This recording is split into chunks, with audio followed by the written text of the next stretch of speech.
Hola a todos, nosotros somos el equipo 19 del grupo 2102 y el día de hoy les vamos a hablar sobre la antigua Roma, específicamente sobre su organización política, las fuentes de su derecho y la historia de la jurisprudencia.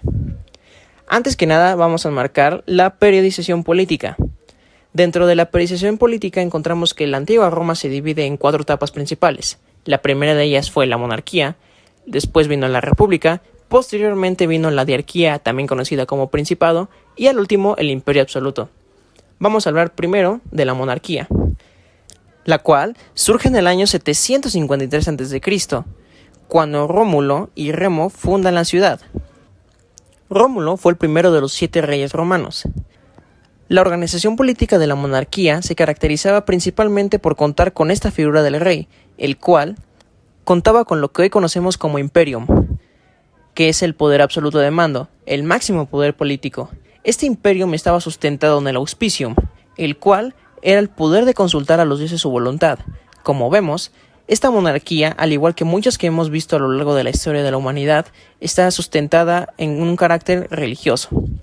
Este rey romano también contaba con las potestas, los cuales son los mandatos socialmente reconocidos por emanar justamente del rey, que en este caso sería la instancia facultada para crear derecho. El rey era al mismo tiempo el jefe militar, el jefe religioso y el legislador único, además de contar con el derecho de vida y muerte, prestar los servicios públicos, ser el encargado de las relaciones con otras ciudades, nombrar a los sacerdotes y al senado y distribuir las tierras públicas entre particulares. Este puesto de rey era vitalicio. En un principio era elegido por los comicios, pero posteriormente el rey elegía libremente a su sucesor, no sin antes ser aprobado por el Senado. Como podrán haber deducido, esta monarquía no era absoluta, puesto que en ella intervenían los comicios y el Senado. Los comicios eran las asambleas del pueblo, las cuales en un principio se reunían en base a su linaje, lo que conocemos como comicios por curias, pero posteriormente se reunían en base a su riqueza, lo que conocíamos como comicios por centurias. Esos comicios eran el encargado de elegir a los reyes y de votar sus leyes, aunque esto en tiempos de crisis no pasaba. Los comicios también eran partícipes en otras actividades, como por ejemplo la elaboración de los calendarios. A su vez, existía la figura del Senado, el cual fue instaurado primero por Rómulo. Este senado estaba integrado por 100 ancianos, los cuales eran considerados los más sabios y por tanto los adecuados para aconsejar al rey en sus labores políticas. Ahora bien, antes de hablar de las fuentes del derecho en esta monarquía, vamos a enmarcar la periodización jurídica. La primera vida del derecho romano se divide en 4 etapas. La primera de ellas es la arcaica, que es la que hablaremos hoy, aunque posteriormente vendrían también la época preclásica del derecho, la clásica y la posclásica. Pero como dije, nos vamos a centrar en la arcaica, la cual abarca todo el periodo de la monarquía y un poco de la república. Específicamente desde el momento que se funda la ciudad hasta la ley de las 12 tablas. Dentro de este periodo arcaico encontramos 3 principales fuentes de derecho. El primero de ellas es la costumbre, la cual implica la observancia de las buenas costumbres, valga la redundancia, de los antepasados. La segunda fuente formal encontramos es las leyes regias, que eran las leyes del rey. Y por último encontramos una fuente informal, la cual es la jurisprudencia, que eran los consejos de los pontífices al rey. El rey hacía consultas a los pontífices, puesto que ellos eran los que podían consultar a los dioses lo que ellos consideraban justo. Así que podemos ver que la jurisprudencia era la unión entre lo religioso y lo jurídico. Saludos, mi nombre es Elio Miguel Morales González y les voy a hablar sobre la República. Esta se llevó a cabo entre los años 509 y 27 a.C., donde se destaca por las sucesiones constantes entre patricios y plebeyos, la descentralización de la política y marca el fin del periodo preclásico del derecho romano entre 509 a 130 a.C. y el clásico helenístico en 130 a 27 a.C. En el periodo preclásico que corresponde a la República Romana, es conflictiva, debido a que conquista el resto de Italia y posteriormente el Mediterráneo hasta los límites de Cartago con las guerras púnicas. Asimismo, la lucha de clases entre patricios y plebeyos se distingue entre el siglo V y el III a.C. Aquí lo que se buscaba era que los plebeyos tuvieran igualdad de política y económica junto con los patricios, por lo que hubo tres sucesiones plebis. La primera fue en el 494 e instauró la Concilia Plebis. La segunda fue en el 471 a.C. y realizó la ley de las 12 tablas y exigió acceder al Senado. Y la última fue en 287 a.C. y establece las leyes plebiscitas. Durante el periodo clásico helenístico, a través de Marco Antonio y Julio César, se intenta centralizar el poder y la jurisprudencia en el dictador.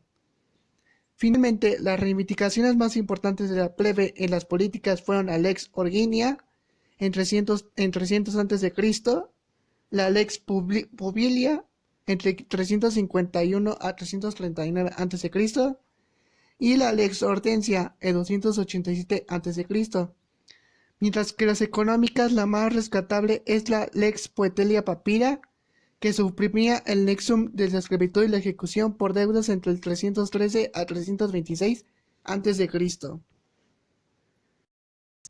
Antes de explicar las fuentes del derecho, me gustaría recordar que las protestas son fuentes formales, mientras que las autoritas son fuentes informales. Sabiendo esto, procederé a explicar cada fuente.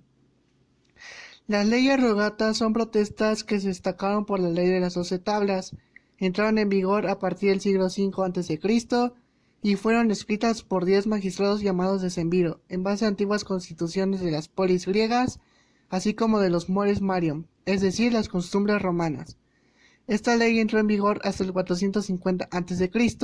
y fue la primera fuente romana escrita. El contenido de la primera tabla era la legis actio, la segunda tabla eran las actuaciones, la tercera tabla es la ejecución de la sentencia, la cuarta tabla es la patria potestat, la quinta tabla son los derechos de sucesión y tutela, la sexta tabla son los tipos de acceso a la propiedad y compraventas, la séptima tabla son las fincas, o sea los prediales, la octava son las injurias, o sea los delitos, la novena es el derecho al Estado, el décimo sobre los rituales, o sea la religión, la onceava y la doceava son el inocurum leium, se podría decir que son puros asuntos civiles. Son votados por el comicio centuriado y con sanción senatorial, y los plebiscitos son protestas con iniciativas del tribuno de la plebe y votadas por el Concilia Plebis, y un ejemplo de esto sería la Lex Hortensia del siglo II a.C. Recordemos que esto juntó los plebiscitos con las leyes rogatas. La Autoritas Patrum es una autoritas donde el Senado da las respuestas y consultas de los magistrados y los ciudadanos a través de la Autoritas Patrum, o sea, su autoridad. La Autoritas Prudens es una autorita donde la jurisprudencia romana es laica y secularizada, y lo hace a través de la Ius Flamanium, que es lo justo y lo divino, con Tiberio Corunciano, que enseña y consulta públicamente el oficio del prudente, y la Ius Aelianum, que es el tratado Dios Civile, o sea, la separación de la religión, en 304.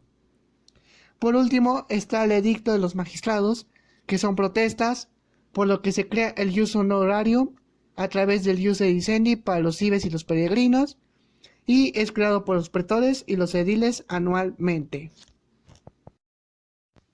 Por último, me gustaría... Bueno, el Principado. El Principado va a tener lugar a partir del año 27 a.C. al 230 después de Cristo en el derecho clásico y en el posclásico del 230 al 284, o sea que el Principado va a durar 3 siglos. Esta época comienza con el ascenso de Octavio como príncipe. Esta etapa también es llamada o conocida como diarquía, que significa gobierno de dos, ya que el poder se va a repartir entre el príncipe y el Senado. Por primera vez el Senado tiene las potestas. El Senado va a gobernar en territorio interno, o sea, la capital de Roma, y el príncipe va a gobernar en el territorio externo, o sea, sus fronteras y sus provincias. Esto como una estrategia de él para asegurar la fidelidad del Senado. Ahora, la organización política. Y es que el príncipe va a ser el primero en todas las magistraturas. Este va a tener la potestas y además el autoritas principi, que esto le va a permitir alcanzar la centralización del poder. En esta etapa se van a crear nuevos cargos o funciones del príncipe denominados burocracia del príncipe, o sea, para el príncipe. Y estas ya no van a ser gratuitas, tendrán una remuneración, ya no son anuales y también van a estar designadas por el príncipe. Y estos cargos van a ser la legati Augusti, que va a estar al frente de las legiones como los cónsules y los tribunos. El praefectus urbi, que va a ser la representación del príncipe en ausencia de este, que antes pues esto lo hacía el Senado. El prefectus pretorio, que va a ser el encargado de la Guardia Nacional de Asuntos Civiles y Criminales. El prefectus vigilium, que va a encargarse de las funciones políticas. El prefectus aegypti, que va a ser el delegado del príncipe para el gobierno de Egipto.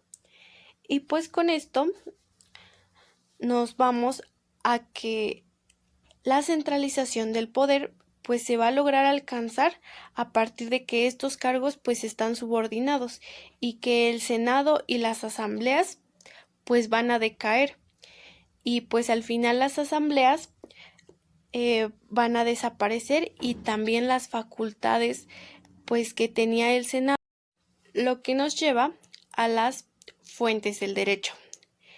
Y pues de las fuentes más importantes que tenía el príncipe pues va a ser la Lex Imperium Vespasiani, que pues va a ser el príncipe como primero en todo, en todos los cargos y pues por consiguiente en todas las decisiones.